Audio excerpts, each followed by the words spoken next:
Assalamualaikum warahmatullahi wabarakatuh. Sebelumnya saya ucapkan terima kasih kepada dosen pengampu mata kuliah Arsip dan Bahasa Sumber, yaitu Bapak Piki Sentri Pernanta MPD. Baik, sebelumnya izinkan saya memperkenalkan diri.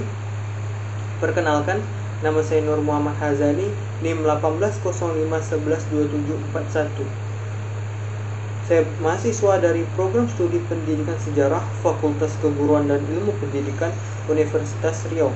Baik, di sini saya akan menjawab 5 pertanyaan yang menjadi tugas dari mata kuliah Arsip dan Bahasa Sumber. Baik, langsung saja ke pertanyaan yang pertama. Apa yang saudara pahami tentang apa itu dan pentingnya arsip sejarah? Arsip dalam konteks ilmu sejarah dikategorikan sebagai sumber primer, yaitu sumber yang diperoleh dari orang yang melihat langsung, mendengar langsung, atau terlibat langsung. Arsip sebagai sumber primer, setelah dilakukan tahapan kritik, maka derajat kualitas sumber ini adalah sumber yang paling utama. Kenapa arsip itu penting? Karena informasi yang diperlukan melalui arsip dapat menghindarkannya salah komunikasi, mencegah adanya duplikasi pekerjaan, dan membantu mencapai efisiensi pekerjaan. Dalam rangka pelaksanaan kegiatan, arsip mempunyai arti yang sangat penting, yaitu untuk menyusun rencana program kegiatan berikutnya. Baik, langsung saja ke pertanyaan yang kedua, yaitu bagaimana relevansi atau keterkaitan arsip sejarah dengan riset sejarah. Dalam ilmu sejarah, arsip dikategorikan sebagai sumber primer, baik itu arsip aktif, arsip inaktif, maupun arsip statis. Sejarah dan arsip mempunyai relevansi yang kuat. Sejarah sebagai ilmu yang mempelajari peristiwa masa lalu dalam pengungkapannya membutuhkan arsip. Meskipun dalam konteks kekinian bukan hanya sejarawan yang membutuhkan arsip, tapi hampir semua cabang ilmu memerlukan arsip.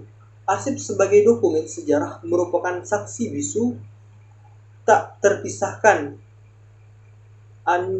andal dan abadi yang memberikan kesaksian dan terhadap keberhasilan, kegagalan, pertumbuhan, dan kejayaan suatu bangsa.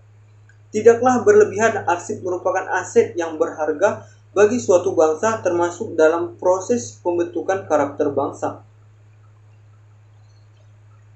Baik, langsung saja ke pertanyaan yang ketiga, yaitu efektifkah arsip dijadikan sumber belajar sejarah di perkuliahan maupun sekolah? Bagaimana caranya? Langsung saja, efektif apabila suatu pekerjaan yang dikerjakan secara efisien dengan suatu ukuran tertentu akan membuat tercapainya hasil yang baik secara mutu maupun jumlah, bahkan dapat mencapai hasil yang maksimal yang sesuai yang direncanakan.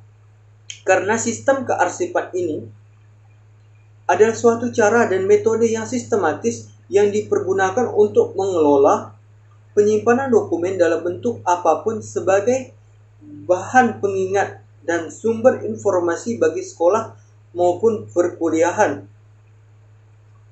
Baiklah, langsung saja ke pertanyaan yang keempat.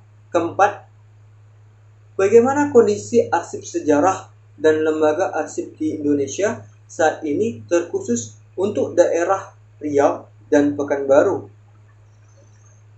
Lembaga arsip yaitu Administrasi Pemerintahan Kota Pekanbaru.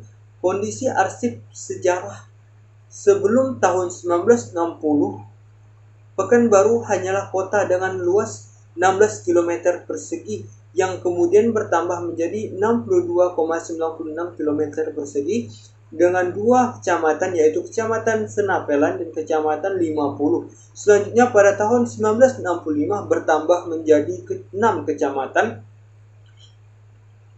dan tahun 1987 menjadi 8 kecamatan dengan luas wilayah sekitar 446,50 km persegi. Dengan meningkatnya kegiatan pembangunan menyebabkan meningkatnya kegiatan penduduk di segala bidang yang pada akhirnya meningkatkan pula tuntunan dan kebutuhan masyarakat terhadap penyediaan fasilitas dan utilitas perkotaan, serta kebutuhan lainnya. Untuk lebih terciptanya tertib pemerintahan dan pembinaan wilayah yang cukup luas, maka dibentuklah kecamatan baru dengan Perda Kota Pekanbaru nomor 10 tahun 2019 tentang pembentukan kecamatan menjadi 15 kecamatan dengan 83 kelurahan. Baik, selanjutnya pertanyaan yang kelima atau pertanyaan yang terakhir. Bagaimana pengelolaan arsip digital di Indonesia saat ini, terkhusus untuk daerah Riau dan Pekanbaru?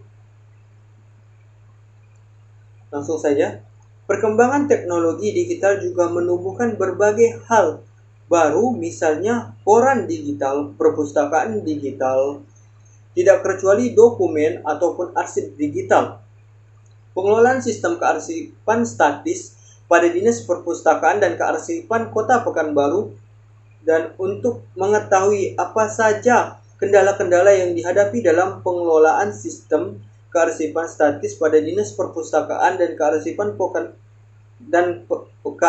Kota Pekanbaru. Arsip statis, pengelolaan arsip statis, preservasi arsip statis, dan akses arsip statis sudah sesuai dengan Peraturan Pemerintah Republik Indonesia Nomor 28 Tahun 2012 tentang kearsipan.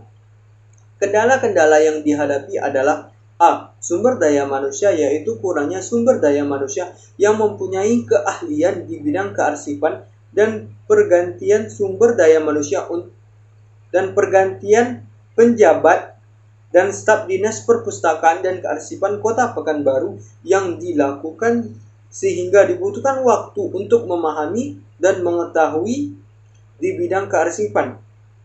B. Anggaran, yaitu kurangnya anggaran untuk pelatihan sumber daya manusia di bidang kearsipan dan kurangnya anggaran untuk penyediaan sarana dan prasarana sehingga ruangan tempat penyimpanan tidak mencukupi untuk menyimpan arsip statis, serta sarana pendukung ruangan penyimpanan seperti alat pendingin ruangan, lampu penerangan, dan rak-rak atau lemari tempat penyimpanan arsip statis. C. Sarana dan prasarana, yaitu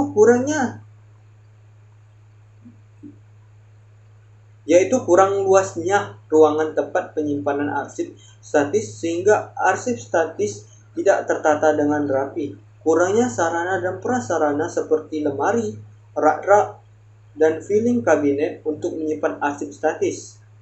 Kurangnya lampu penerangan atau pencahayaan sehingga ruangan tersebut tidak terlalu terang. Kurangnya alat pendingin ruangan sehingga ruangan tersebut tidak nyaman, dan kurangnya sirkulasi udara sehingga ruangan penyimpanan arsip statis tersebut berbau dan tidak sedap. Baiklah, mungkin itu saja yang dapat saya sampaikan. Terlebih dan terkurang saya mohon maaf. Wassalamualaikum warahmatullahi wabarakatuh.